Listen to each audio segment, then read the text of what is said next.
Welcome back to Critical Condition Sports. Folks, it's fight week. Finally here. UFC 269 is coming to you live from Las Vegas this Saturday night, 9 p.m. Central Time on ESPN Plus, pay-per-view, all that good stuff. And if you don't want to pay for the cards, don't worry, folks, because the prelims are just as stacked as well. Today, I'm being joined by my good friend, Chelsea Torres here. How you doing, Chelsea? Jose, I am so happy to be here. I'm doing very well. I know you're doing very well, and I'm just excited to talk about these fights. Yeah, it's almost becoming tradition, right? We're talking about each pay-per-view as they're coming along. They're huge fights.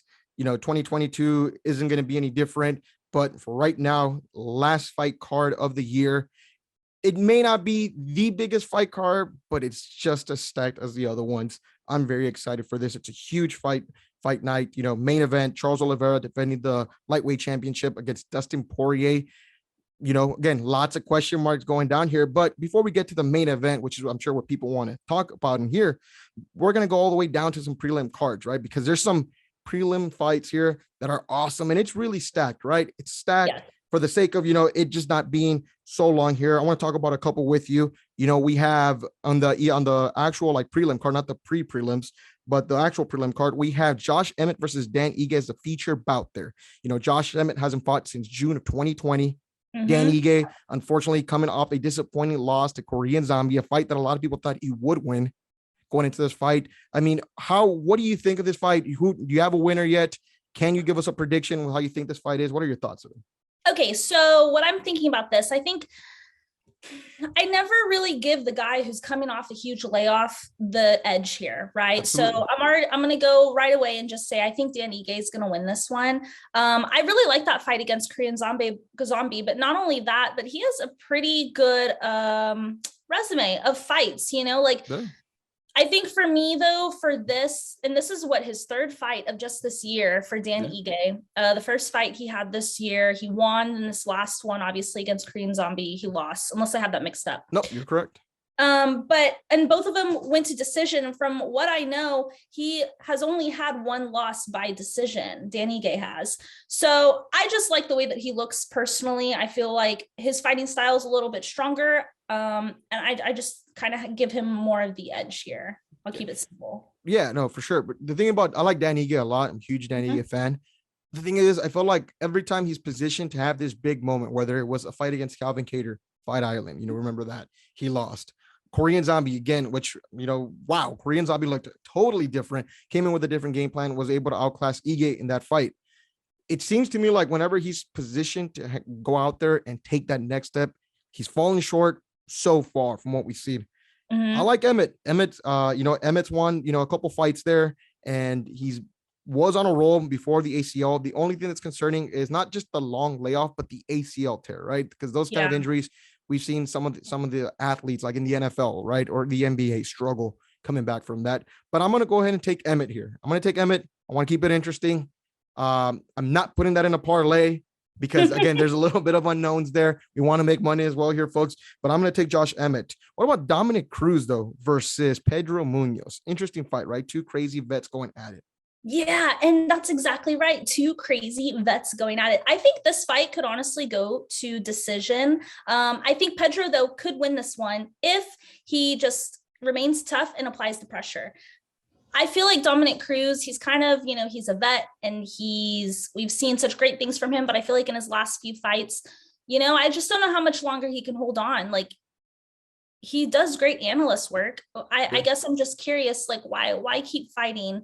And I get it, as an athlete, you want to keep going, right? You love that. Yeah. Like, you love the fight. You want to keep going for it. But also with Pedro, he had just a recent loss to Jose Aldo. And of course, Jose Aldo just won last week, but I just see Pedro probably winning this fight. As much as I want to go for Cruz, and as much as I want to, as much as I would love to see Dominic Cruz win, because I genuinely like him. I've been watching him for ever since I've been watching UFC. But I think just in a fight like this, I think Pedro could win this fight. But I would see it going to decision if that's the case. I feel like Dominic's gonna pick him apart. To be honest with you, I think that.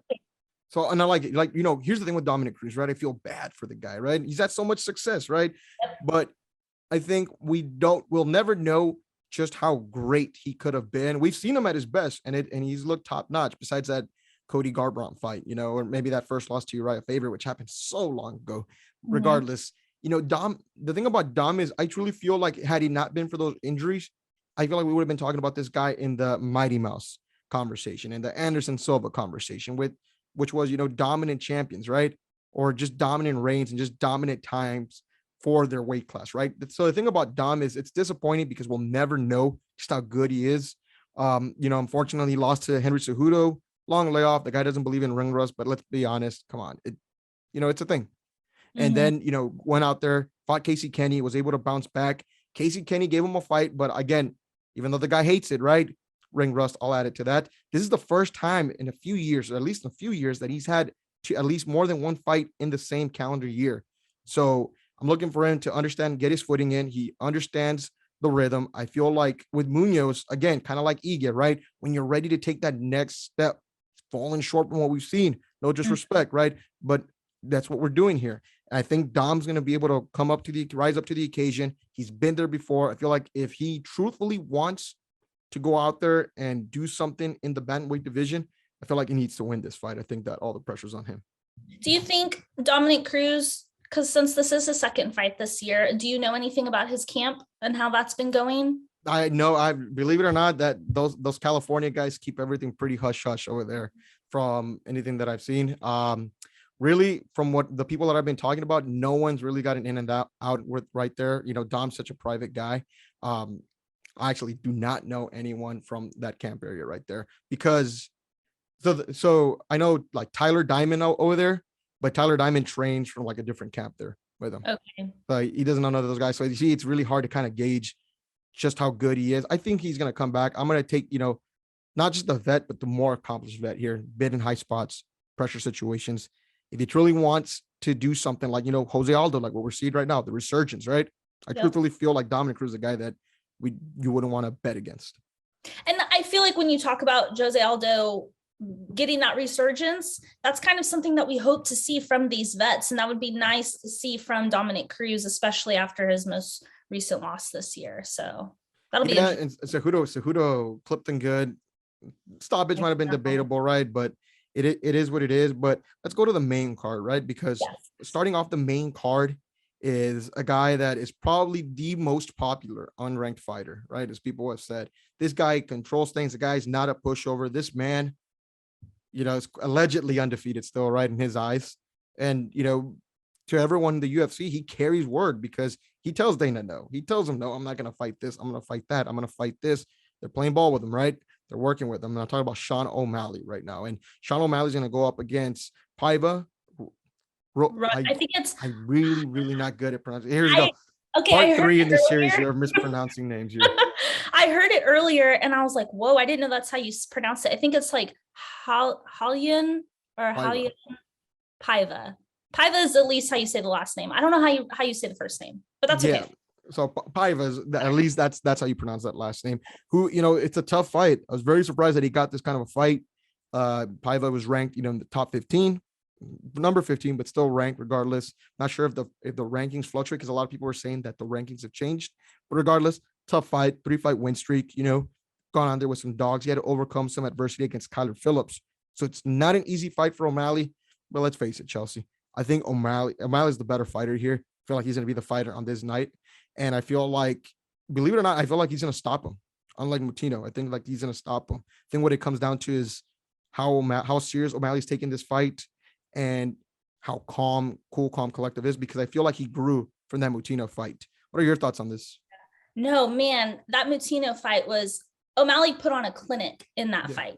And I think when you watch that fight, especially when Herb Dean stopped it, I think some people could say it was controversial, but either way, even if he didn't stop it, it was only 30 seconds left in that fight anyway. Yeah. And O'Malley would have won. And that's what he is, though. He's a striker, and he really showcased that. I think most of his fights have been won by knockout or TKO in the first couple of rounds anyway. I think the only way Paiva could possibly win is if he keeps up his stamina, if he really applies some pressure. But then not only that, I've noticed with a lot of his past fights, he's had problems with weight cutting. So I'm very curious to see just, if he will have that stamina, if this fight will be hard for him to weight cut. I don't know. I don't know what his camp has been like. But I have Sean for sure winning this fight. Yeah, and the thing about Paiva is that Kyler Phillips, right? He's a kickboxer, right? Notoriously known for kickboxing, got great grappling there. The thing about Kyler, right? He had Paiva finished in that fight, and Kyler just emptied the chamber, right? And gassed out, and it allowed Paiva to come back and be able to mount that comeback. He won by majority decision there. The thing is about O'Malley is, I think that if Paiva's going to beat a guy like O'Malley, first of all, O'Malley's got to be patient, right? He can't overexert himself. He can't gas out, which obviously doesn't look like he's capable of gassing out so far in his career. For Paiva to win, he's got to mix it in and try to take this guy down. We don't know what Sean is on the ground. Really, he hasn't really been I think he's a brown belt in jiu-jitsu, but Yeah, but in a fight, when you're dealing with punches and when you're dealing with a bunch of high-level grapplers like Paiva, I believe, is a black belt, it's going to be very intriguing. Now, again, he has to get in there and get in the pocket, though. It's a lot harder. It's a lot easier said than done. It's gonna be a hard task to be able to do that with O'Malley. I think Sean gets it done under 2 rounds. Okay. Under 2 rounds. That'd be the better place. Under 2 rounds for people. Yeah, I definitely don't see this going to decision, and I see Sean finishing it for sure. What do you think about Kaikoura France versus Cody Garbrandt? It's a very interesting one here. Cody's moving down to 125. Yeah, this is very interesting because, quite honestly, I know that Cody has, again, star power also, but his past few fights, it's not like he's on this huge winning streak, right? Nope. 3 out of 4 he's lost. Yeah. And then Kaikoura France, he won his last fight, but if you watched it, I think, because I definitely wrote down notes. He's won 2 out of the last 4. So it's kind of a mixed results with him. Okay, yeah, kind of the same. And I think Kaikoura France, he's tough, he's powerful, he has strong striking, but he also, so that's what it was in his last fight. I remember watching this, he almost got subbed like numerous times in this fight, and then he was able to come back. He does have good defense, but I don't know, this one I want to go Cody just because I'd like to see him get a win. Just because, the fan favorite, honestly. I like seeing Kai. Wait, can you still hear me okay? I don't know if I pressed something. You're good. Okay. I would still like to see Kai obviously put on a good fight, but I think I see Cody winning this. I don't think it'll go decision though. I agree. I think Cody could probably finish this in the second. I'd be curious to see if this goes down on the ground because Cody's obviously a wrestler or has that wrestling background. Kaikoura France, he comes from New Zealand. He also did a lot of training in Thailand. So like kickboxing and jiu-jitsu and all of that, I know that he has that good grappling defense. So I'd be curious to see if there's going to be any ground action in this fight. Definitely. I think Cody gets it done. Here's the thing about people, the media likes to blow things up like, oh, how's his speed going to get affected? Right. He's dropping all that weight down. People seem to forget that Cody Garbrandt isn't a huge 135er. He's in that middle range. So I don't feel like the cut is as bad. Now he looks super thin. I don't know if you saw the picture. He looks super thin. Doesn't look too bad, but I don't think the cut, obviously not there to camp, but I don't think the cut can be that bad for him. Again, he's not a huge guy. Some of these other guys are cutting down from 155 to 165 just to make 135. So I think that's kind of being overblown right here. I think what this fight comes down to is the last fight against Rob Font. I think Cody was trying to show off the boxing, right? Trying to move head movement and try to just land the jab, right? And I think it's nice and dandy, but Rob Font was just picking him apart, and Rob Font was able to get his timing right. So I think with Kaikoura France, I think what Cody's got to do is just be able to utilize his jab a lot more and set and create that distance. And here's the thing, like for Kaikoura France, if Kaikoura France is playing the game of, hey, I want to outpoint him and I'll box this guy, Cody's going to finish him. Hands down, right? That's just not a smart thing to do. So I think Cody's got to be patient, fight his fight. And I feel like he's going to get the knockdown. I feel like he's fought a lot tougher guys in Kaikoura France. With Kaikoura France, we're getting kind of mixed results, right? Hell of a fighter, but at least, Cody's lost to the cream of the crop. Yes. Cream of the crop. Sure, that one fight against, was it Munoz happened? It happens. We all get caught. I feel like this, and trust me, I don't want to bet Cody Garbrandt. I really don't, right? It's probably my last bet I place on Cody Garbrandt here. I'm telling you right now. It's him and the Atlanta Falcons and Penn State in college football. I can't do this. I can't do this to myself It's anymore. hard to rely on them. I know right now. I know. And my cousin's listening to this and he's making a face like you're going to bet on this guy right now. But I'm doing the bet. I'm putting money on Cody Garbrandt here. I think he gets it done. I don't think it goes to a decision. I feel like Cara France is the perfect opponent to introduce him here into the 125-pound division. And I feel like it'll be interesting. Cody all the way. I think he's going to win this. Hopefully I'm right there. I'm telling you though, when there's some people for whatever happens, I put money on. I put Alabama against A&M and Alabama loses. You know, lost. Yeah. So it's some of these people, man. Sometimes I put bet and I'm like, I think it's a sure thing and it happens, and I just don't bet them. Let's see what happens with Cody here. But moving on to the third fight before we get into the championship fights here, we have Jeff Neal versus Santiago Ponzinibbio. Ponzinibbio, you said that so good. Look at that. Dang. I know, right? And people over here chuckling too. I'm telling you right now, we're getting better at this. We're getting better, and it's not on purpose. I like Ponzinibbio to be able to beat Neal. What do you think? I like Ponzinibbio also. I think the good thing about Neal, this is a good matchup. Neal has had some great fights, even though he's lost. So he's lost against Wonderboy and Neil Magny. But tough fights. Those are tough fights. Yes. Very so fights. To me, that even though you're going to lose, you're already having some great experience. And I remember Jeff Neal's post-fight interview against Neil Magny, and he said that he obviously wasn't disappointed in the loss. He understood it was a great fight, but it was all about mentality. And I think that was just earlier this year. And so I'd be curious to know how he's changed his mentality from then until now.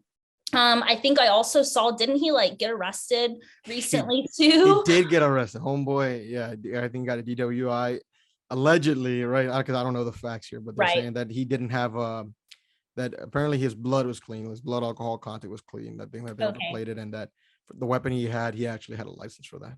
Yeah. So, I mean, I'm not worried about that. I just thought, man, that's kind of interesting. But so I'm telling you, man, the media, sometimes the media, man, we get stuff and we're just savages with that. They really are. Ponzinibbio, I think he did beat Neil Magny though. And I know that was more of a back and forth fight. I watched that one the other day. But I would like to see Ponzinibbio win this one. I hope I'm saying his name right. Ponzinibbio. Nope. Yeah, man.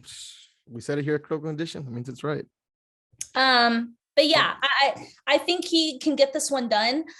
After watching Jeff Neal, to me, there's just nothing, no star power that comes from him. And damn, cold. I don't know. It just nothing impressive. You know what I mean? And Santiago, man, he's obviously a little bit older. I think he's 35 maybe. I actually don't have his age on here. But so I think he's, a little bit more vetted, but I know that the guys that he's won against, again, tough fights. Yeah. So I just feel Ponzinibbio will probably win this one. Yeah, I think the odds here were like a pick 'em, or pretty damn close. Last time when I saw them, at least through Bet Online. Now with Ponzinibbio, I think the biggest thing is, so Neal is a southpaw. So I think the biggest thing is you got to take advantage of using your hooks, right? Because if you use your hooks as you're going in there, it's easier to get to land against the southpaw. So I think that should be the strategy, right? With Neal, it's a matter of just being careful. Don't let this guy clinch you, because if he clinches you, it's going to turn into a point battle right there. And with a guy like Santiago here, you don't want to do that. I think, again, Ponzinibbio takes this one down here. But moving on, I want to move on here to this championship fights, right? Because this is why people are listening here, folks. Juliana Pena is going to challenge Amanda Nunes, the GOAT. I don't care what anyone says. The absolute freaking GOAT. Amanda Nunes, 21-4, 12-fight win streak, man. People are losing count of how many times this woman has gone out there and has just derailed careers, ended careers, put people into retirement. Shout out to Misha Tate, and just done a lot of work on some people and just ended dreams here. She's like the Grim Reaper. She is. Ends dreams here. Megan Anderson, no disrespect, that fight was over the moment Megan Anderson walked into that octagon. Absolutely. I mean, it was bad. It was criminal. She just takes your will away. The only two human beings that I'd be interested in watching Amanda Nunes fight would be, Shevchenko, of course, and then Kayla Harrison. So other than that, we need Amanda Nunes to win so we can keep those hopes alive, right? And, shout out though, Kayla Harrison, talking to the UFC. right I would now. like to see It's that. going. It's going on. They're talking. They've That had would contract be very talks, so it's interesting. interesting here. So it will be very interesting here with Juliana Pena. I thought that she had a legitimate shot to be able to beat Amanda Nunes, but then after I see her run her mouth and just run her mouth and run her Mhm. mouth, here's the thing, folks. When you have somebody like Amanda Nunes to go up against, who's an absolute animal, right? I dare anyone to argue, her being the GOAT, especially in women's mixed martial arts. I'm talking about the GOAT just in general. I mean, she's done it all pretty much. I mean, as soon as you're talking about she fights, Kayla Harrison and is able to beat Kayla Harrison, which I'd favor her there. I'll tell Kayla I said that. I'd have to edit this one out. But I'm telling you right now, that's it. I mean, what else is there to do? Right? What else is there to freaking do? And to go out there, and pretty much dangle this piece of meat towards this lion that is Amanda Nunes out there is not a good way to start things off. And there's one thing we know about Amanda Nunes is she's cool, calm, collective. She's very mature. Yep. Not trying to play into the games here. And Juliana Pena hasn't been very consistent. Enough said. I think you know where I'm leaning towards with this fight. What do you think, Chelsea? Well, I think this is simple. And I think any MMA fan who has watched Amanda Nunes knows that she's going to win this one.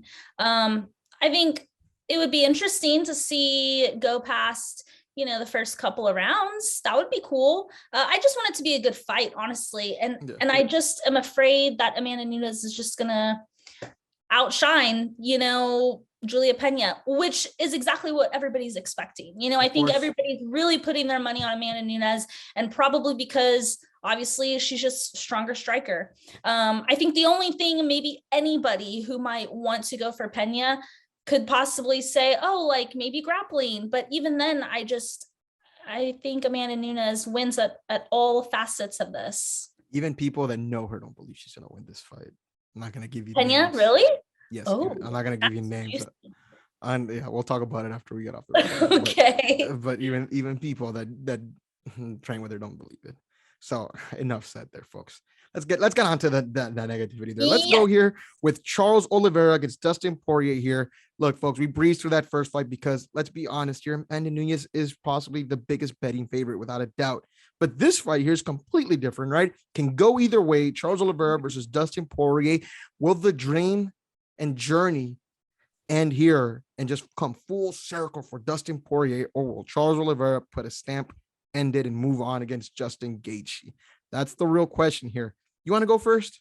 Sure. So I don't know who I have winning this fight. I'll say that first. Dude, it's tough. It is tough. And at first I was thinking Olivera. But, you keep thinking about it. And I also like to factor in not only, a lot of people say you're only good as your last fight, but I like to factor in a few of the past fights that a lot of these fighters have had, as well as their mentality and kind of where they're at, right? The great thing about Dustin Poirier is we've seen him improve every single fight. And not only that, but in the fights, he continues to improve. And he's so tough. He's so strong. And when I say tough, I mean mentally tough. Like he is not going to go down. Like he's just one of those guys that I could easily see this going to decision is what I'm getting at. Okay. Oliveira, the reason why I thought, from the beginning that he could easily win this is just because there's so many different ways he can win this, whether it's a submission, striking, any of that. I feel like Oliveira could probably have the edge there. I guess the only way that I think Dustin could win this is if he just really has one of the best fight nights that he's ever had. Yeah, I mean, very interesting.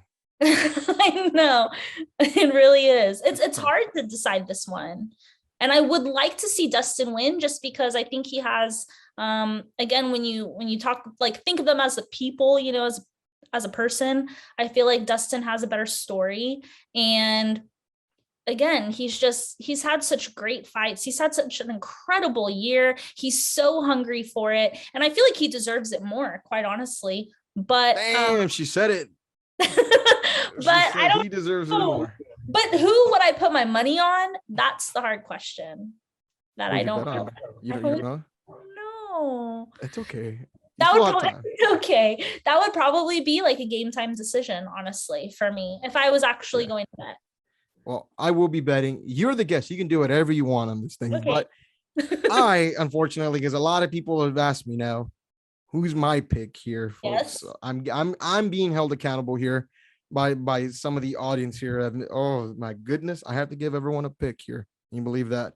Do It's it. hard. It's hard. But look, people, and you know what? People, especially like my good friend Corey Mack, like to criticize me and say that I am just a numbers hog. I'm an analytics guy. And here's the thing: how dare you, Corey Mack, if you're listening to this?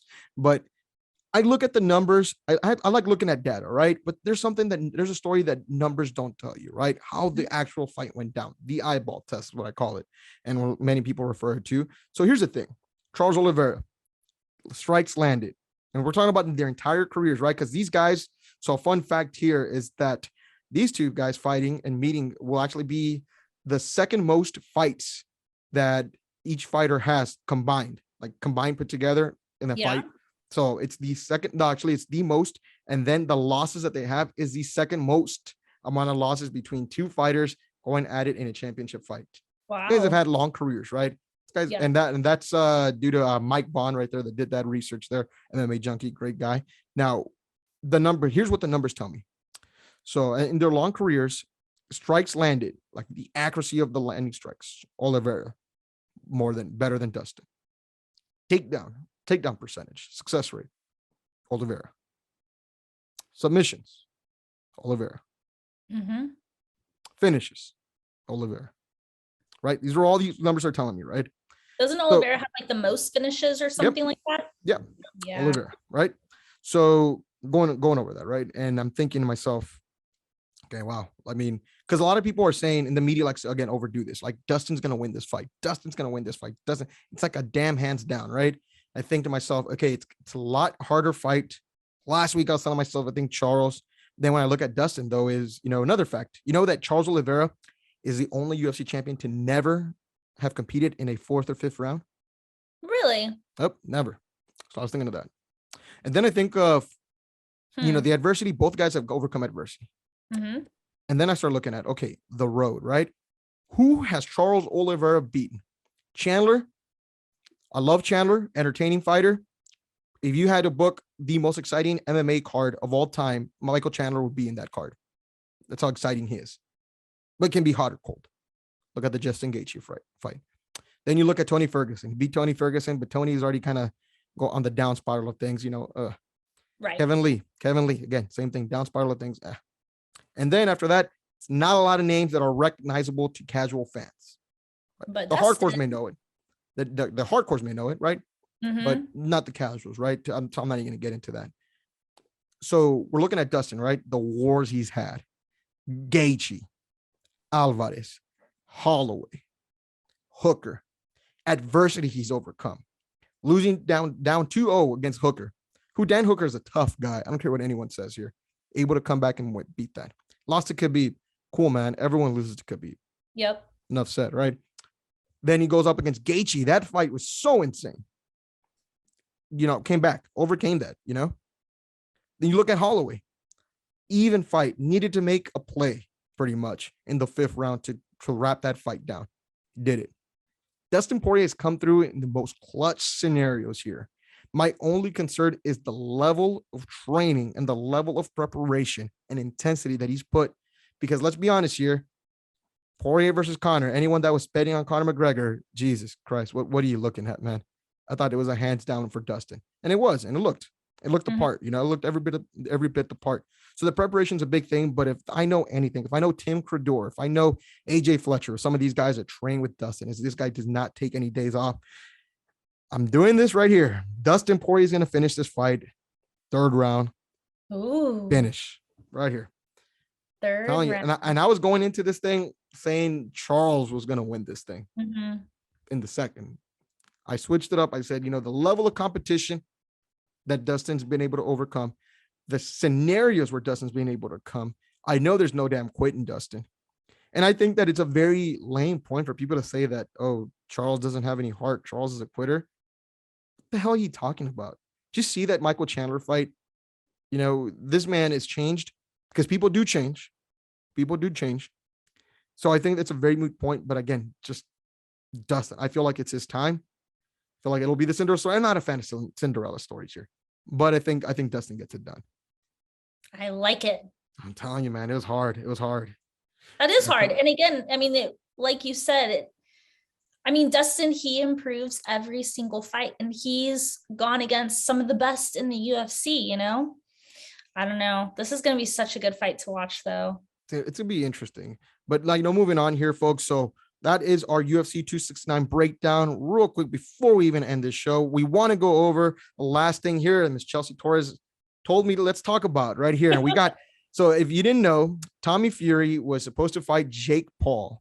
Yep. December 18th. Showtime Boxing, right? Believe it or not, folks, don't judge me. Don't judge me here. I was actually going to buy that fight. I was. Not anymore, though. Tommy Fury pulled out of the fight. Tyron Woodley's back. I mean, I'll ask you what do you think of that, but real quick before that, I knew Tommy Fury was going to pull out of this fight. I've told everyone this weasel wasn't a pull out. Tommy Fury, I'm telling you right now, and I like to keep it calm, cool, calm, collective, especially when we're doing journalism here and we're talking about these things. But I'm going to tell you something right now. This man is a sorry excuse. He is a weasel. Okay. Maybe didn't talk a lot of shit, but had his family talking shit for him. Ran his mouth at some point, ran his mouth towards Jake Paul and called him an easy fight. Tommy Fury, Jake Paul is more of a boxer than he'll ever be. Straight up here. Okay. And if people want to say, oh, you won't say it to his face, I'll say it to his face, and I know he'll fight me because guess what? I'm on the category of people Tommy Fury fights. He fights people with no box. He fought a guy that was 10-102, folks. 10-102. So yeah. Who is this guy? I don't know, man. MVP, man. I'll text you. I'll text you his name.